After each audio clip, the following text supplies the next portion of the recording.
Assalamualaikum warahmatullahi wabarakatuh. Perkenalkan, nama saya Widya Wulansari, NIM 19112332030, perwakilan dari kelompok 1 yang beranggotakan Ayu Handayani, Aida Rahmah, dan Rusmina. Di sini kami akan memaparkan materi tentang teori belajar dan pembelajaran. Silahkan disimak. Assalamualaikum warahmatullahi wabarakatuh. Saya Widya Wulansari. Di sini saya akan menjelaskan tentang apa saja yang akan dibahas oleh kelompok kami. Pertama, hakikat belajar dan pembelajaran. Kedua, pengertian belajar dan pembelajaran. Ketiga, teori belajar dan penerapannya. Selanjutnya saya akan menjelaskan tentang hakikat belajar dan pembelajaran. Di dalam kegiatan proses pendidikan, kegiatan belajar dan pembelajaran merupakan suatu usaha yang amat strategis untuk mencapai tujuan yang diharapkan. Kegiatan belajar dilakukan oleh siswa, dan melalui kegiatan itu akan ada perubahan perilakunya. Sementara kegiatan pembelajaran dilakukan oleh guru untuk memfasilitasi proses belajar. Kedua peranan itu tidak akan terlepas dari situasi saling mempengaruhi dalam pola hubungan antara dua subjek. Meskipun di sini guru lebih berperan sebagai pengelola atau director of learning. Sebagai sebuah proses, belajar dan pembelajaran menjadi faktor sentral dalam meraih tujuan pengajaran dan pendidikan di sekolah. Untuk lebih memahami arti dari belajar dan pembelajaran, di bawah ini sudah dipaparkan secara jelas mengenai makna kedua konsep tersebut. Selanjutnya saya akan menjelaskan tentang pengertian belajar. Apa sih yang dimaksud dengan belajar? Belajar merupakan sebuah proses yang kompleks yang terjadi pada semua orang dan berlangsung seumur hidup, sejak masih bayi, bahkan dalam kandungan, hingga liang lahat.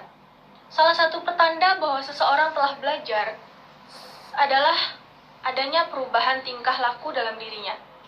Belajar dimaknai sebagai proses perubahan tingkah laku, sebagai akibat adanya interaksi antara individu dengan lingkungannya. Perubahan tingkah laku tersebut menyangkut perubahan yang bersifat pengetahuan atau kognitif, dan keterampilan psikomotor ataupun yang menyangkut nilai dan sikap atau efektif.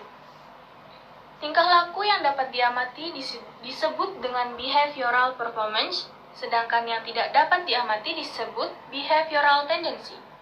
Belajar adalah sebuah proses yang kompleks, yang di dalamnya terkandung beberapa aspek. Aspek-aspek tersebut adalah A. Bertambahnya jumlah pengetahuan. B. Adanya kemampuan mengingat dan mereproduksi. C. Adanya penerapan pengetahuan. D. Menyimpulkan sebuah makna. E. Menafsirkan dan mengaitkannya dengan realitas. Serta F. Adanya perubahan sebagai pribadi. Sekian penjelasan dari saya, akan dilanjutkan oleh teman saya. Baik, di sini saya akan melanjutkan presentasi dari teman saya. Perkenalkan, nama saya Dayani. Saya akan menjelaskan apa itu pengertian pembelajaran menurut para ahli. Pembelajaran adalah seperangkat tindakan yang dirancang untuk mendukung proses belajar siswa dengan memperhitungkan kejadian-kejadian ekstrem yang berperan terhadap rangkaian kejadian-kejadian intern yang berlangsung diawali siswa. Ini menurut Winkel 1991. Sementara menurut James 1985 mendefinisikan pembelajaran sebagai pengaturan peristiwa secara seksama dengan maksud agar terjadi belajar dan membuatnya berhasil guna. Akan tetapi dalam pengertian lainnya, Winkel 1991 ada mendefinisikan pembelajaran sebagai pengaturan dan penciptaan kondisi-kondisi ekstern sedemikian rupa sehingga menunjang proses belajar siswa dan tidak menghambatnya.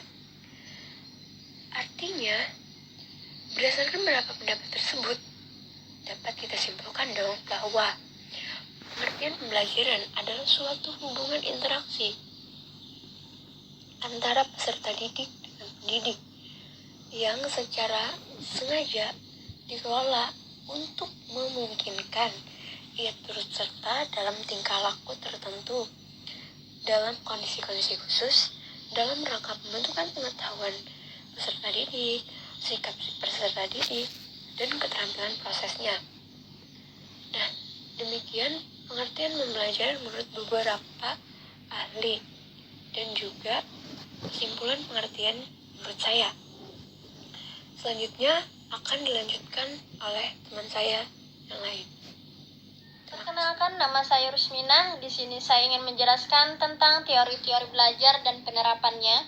Yang pertama ada teori deskriptif dan preskriptif. Brunner mengemukakan bahwa teori pembelajaran adalah preskriptif dan teori belajar adalah deskriptif. Preskriptif karena tujuan utama teori pembelajaran adalah menetapkan metode pembelajaran yang optimal.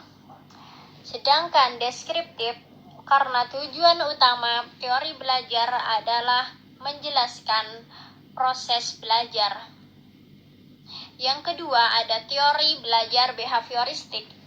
Menurut teori belajar behavioristik atau aliran tingkah laku, belajar diartikan sebagai proses perubahan tingkah laku sebagai akibat dari interaksi antara stimulus dan respon. Belajar menurut psikologi behavioristik adalah suatu kontrol instrumental yang berasal dari lingkungan. Belajar tidaknya seseorang bergantung pada faktor-faktor kondisional yang diberikan lingkungan. Yang ketiga, ada teori belajar kognitivistik. Teori ini lebih menekankan proses belajar daripada hasil belajar. Bagi penganut aliran kognitivistik, belajar tidak sekedar melibatkan hubungan antara stimulus dan respon. Lebih dari itu, belajar adalah melibatkan proses berpikir yang sangat kompleks. Para psikolog kognitif berkeyakinan bahwa pengetahuan yang dimiliki sebelumnya sangat menentukan keberhasilan mempelajari informasi atau pengetahuan yang baru. Menurut Robert M. Gagne, salah satu teori belajar yang berasal dari psikologi kognitif adalah teori pemrosesan informasi yang dikemukakan oleh Roberts. Menurut teori ini, belajar dipandang sebagai proses informasi dalam otak manusia. Yang kedua, menurut Jean Piaget, proses belajar sebenarnya terdiri dari 3 tahapan, yakni asimilasi, akomodasi, dan ekuilibrasi atau penyeimbangan. Tanpa proses ini, perkembangan kognitif seseorang akan tersendat-sendat dan berjalan tak teratur. Yang ketiga, menurut Brunner menjelaskan bahwa proses belajar akan berjalan dengan baik dan kreatif jika guru memberi kesempatan kepada siswa untuk menemukan suatu aturan termasuk konsep, teori, definisi, dan sebagainya melalui contoh-contoh yang menggambarkan aturan yang menjadi sumbernya. Siswa dibimbing secara induktif untuk mengetahui kebenaran secara umum. Sekian penjelasan dari saya dan selanjutnya akan dijelaskan oleh teman saya. Ya, di sini saya bernama Aida Rahma akan menjelaskan apa itu teori belajar humanistik dan teori belajar konstruktivistik. Yang pertama, teori belajar humanistik, yaitu proses memanusiakan manusia, di mana seorang individu itu diharapkan dapat mengaktualisasikan diri. Artinya, manusia dapat menggali kemampuannya sendiri untuk diterapkan dalam lingkungan. Proses belajar humanistik memusatkan perhatian kepada diri peserta didik sehingga menitik beratkan kepada kebebasan individu. Teori humanistik menekankan kognitif dan afektif memengaruhi proses. Kognitif adalah aspek penguasaan ilmu pengetahuan, sedangkan afektif adalah aspek sikap yang keduanya perlu dikembangkan dalam membangun individu. Belajar dianggap berhasil jika si pelajar itu memahami lingkungannya dan dirinya sendiri. Hal yang paling penting pada proses pembelajaran humanisme harus adanya motivasi yang diberikan agar peserta didik dapat terus menjalani pembelajaran dengan baik. Dan ada beberapa tokoh yang mengemukakan teori humanistik, yaitu Bloom dan Caldwell Colpani, dan Mumford Habermas, Carl Rogers, dan Abraham Maslow. Yang kedua, teori belajar konstruktivistik merupakan metode pembelajaran yang lebih menekankan pada proses dan kebebasan dalam menggali pengetahuan serta upaya dalam mengkonstruksi pengalaman, atau dengan kata lain, teori ini memberikan keaktifan terhadap siswa untuk belajar, menemukan sendiri kompetensi, pengetahuan atau teknologi, dan hal lain yang diperlukan guna mengembangkan dirinya sendiri.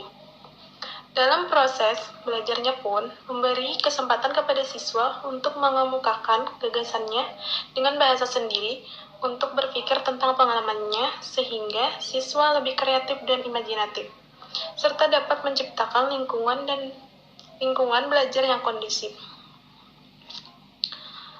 Pembentukan pengetahuan menurut konstruktivistik memandang subjek untuk aktif menciptakan struktur-struktur kognitif dalam interaksinya dengan lingkungan. Dengan bantuan struktur kognitif ini, subjek menyusun pengertian realitasnya. Interaksi kognitif akan terjadi sejauh realitas tersebut disusun melalui struktur kognitif yang diciptakan oleh subjek itu sendiri. Struktur kognitif senantiasa harus diubah dan disesuaikan berdasarkan tuntutan lingkungan dan organisme yang sedang berubah. Sekian dan terima kasih. Wassalamualaikum warahmatullahi wabarakatuh. Kembali lagi dengan saya, Widya. Saya akan membacakan kesimpulan. Dari pembahasan di atas, dapat disimpulkan bahwa belajar adalah suatu aktivitas mental atau psikis yang berlangsung dalam interaksi dengan lingkungannya, yang menghasilkan perubahan bersifat relatif konstan. Pembelajaran dimaksudkan untuk menghasilkan belajar. Situasi eksternal harus dirancang sedemikian rupa untuk mengaktifkan, mendukung, dan mempertahankan proses internal yang terdapat dalam peristiwa belajar.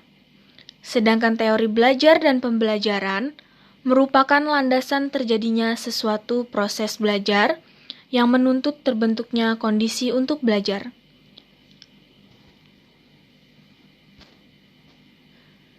Sekian presentasi dari kami. Wassalamualaikum warahmatullahi wabarakatuh.